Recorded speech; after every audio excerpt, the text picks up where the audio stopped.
In early 1775, Benjamin Franklin and his European colleague, Charles Dumas, developed a secret method of communicating with each other.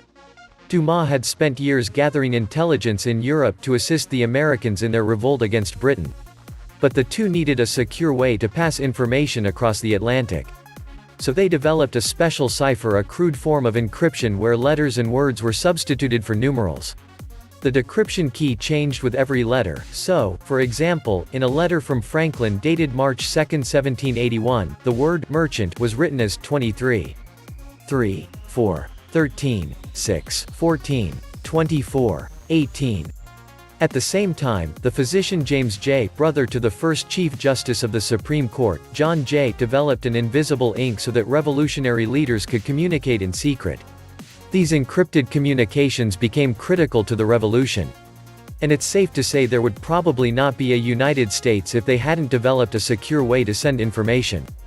Ironically, politicians are trying to destroy modern methods of encryption.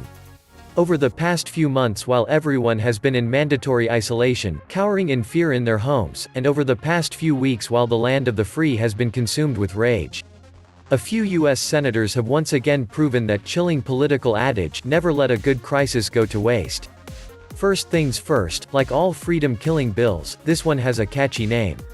The Lawful Access to Encrypted Data Act is LEAD for short, as in, move over China. The land of the free will lead the way in destroying the last remaining freedoms of its citizens. In that way it seems more like lead, the highly toxic metal that poisons the brain and creates severe intellectual disability. At its core, the LEAD Act is an encryption killer. It aims to require technology companies to build backdoors into their products to ensure that the government can remotely access your data, your device, and your life. This is nothing short of earth-shattering. Apple, for example, currently provides device encryption on its iPhones and iPads. And once you encrypt your device, only you can decrypt it. Apple can't. Hackers can't. And the government can't. So if your device is ever stolen or confiscated, your data cannot be compromised. Under the LEAD Act, this practice would become illegal. Apple would no longer be able to offer device encryption, and they'd have to provide a way for the federal government to remotely access your device, and all of its contents. The same goes for your favorite chat applications. WhatsApp, for example, is one of the most popular texting apps in the world. A few years ago, Facebook, which owns WhatsApp, began implementing end-to-end encryption for all WhatsApp data. This means that any message you send someone via WhatsApp is immediately encrypted the moment it leaves your phone. That messages arrives to the WhatsApp servers fully encrypted. So any hacker or Facebook engineer who intercepts the data will see nothing but a garbled mess. And the message isn't decrypted until it arrives to the intended recipient's device. So the only people who can see the message in clear text are the two people participating in the conversation. No one else can eavesdrop or download the data. But again, under the LEAD Act, this too would become illegal, and Facebook will be obligated to build in a backdoor for the government to remotely access your conversations. LEAD also requires developers of operating systems, like Microsoft Windows and Apple's macOS, to provide backdoor access to your computer. It's extraordinary to think of how far-reaching the effects of this legislation will go. For example, do you use an online password manager like 1Password? They will also be required to give the government access to your data, which essentially would give the government access to everything you do online.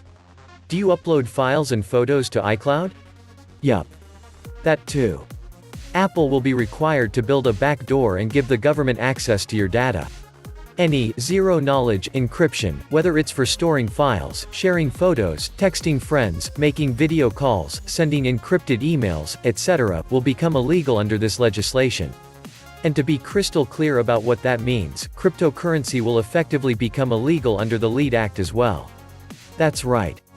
Cryptocurrency relies on data encryption too. Your wallet is essentially a public key-private key combination. And in theory, only you are supposed to have access. But that's exactly what this legislation aims to prevent. The government wants backdoor access to everything. Honestly, this legislation would be hilarious if it weren't actually true, because it shows how totally clueless these people really are. The politicians are calling it as lawful access, as if only the government would be able to use these backdoors. Clearly these people understand nothing about cybersecurity. There is no such thing as a backdoor that only the government can access. Once a technology company creates a way to remotely access a device, then that backdoor is available to anyone who can crack it. It's not like some hacker, or foreign intelligence agency, is going to probe the backdoor on your iPhone and say, "Oh, never mind, this is only for the US government. I guess I'll try to find another way in." If this law passes, not only will the government be able to access your devices, but hackers will have endless new treasures of data to steal, courtesy of the United States Senate. It's genius. On another note, we think gold could double and silver could increase by up to 5 times in the next few years. This was the Atlantis Report. Please like, share, leave me a comment, subscribe. And please take some time to subscribe to my backup channels, I do upload videos there too. You'll find the links in the description box. You will also find a PayPal link if you want to make a donation. Thank you wholeheartedly to all those of you who have already donated. Stay safe and healthy, friends.